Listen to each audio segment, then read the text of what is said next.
গাজীপুরের Chandna চৌরাস্তায় DB police পরিচয়ে অস্ত্রের মুখে জিম্মি করে আর্থিক প্রতিষ্ঠান নগদ পয়েন্টে ডাকাতির ঘটনা ঘটেছে। এ সময় প্রতিষ্ঠানের কর্মকর্তা কর্মীদের মারধর করে প্রায় কোটি টাকা লুট করে নিয়ে যায় দুর্বৃত্তরা। পুলিশ ও মামলা সূত্রে জানা গেছে, গত 14 এপ্রিল বিকাল 5:45টার দিকে চান্দনা চৌরাস্তায় রিয়াজ টাওয়ারের 6ষ্ঠ তলায় নগদের মাল্টি পয়েন্ট বিডি নামের ব্যবসা প্রতিষ্ঠানে ডিবি পুলিশ পরিচয়ে প্রবেশ করে ডাকাত দল।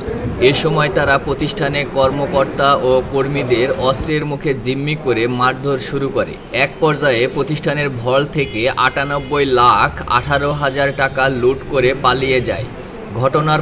ঘটনার পর জাতীয় জরুরি সেবা 999-এ ফোন করা হলে পুলিশ ঘটনাস্থল পরিদর্শন করে। শনিবার দুপুরে এ ব্যাপারে নগদ পয়েন্টের জেনারেল ম্যানেজার শাহ মোহাম্মদ একরামুল হক অভিযোগ করে বলেন, ডিবি পুলিশ পরিচয়ে ডাকাতরা প্রতিষ্ঠানের 98,18,000 টাকা লুট করেছে। এ ব্যাপারে মামলা দায়ের করা হলেও পুলিশ কাউকে গ্রেপ্তার করতে পারেনি।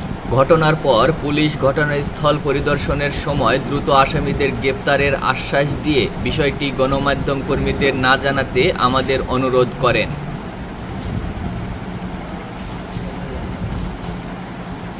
তরিকুল ইসলাম, দৃষ্টি 24।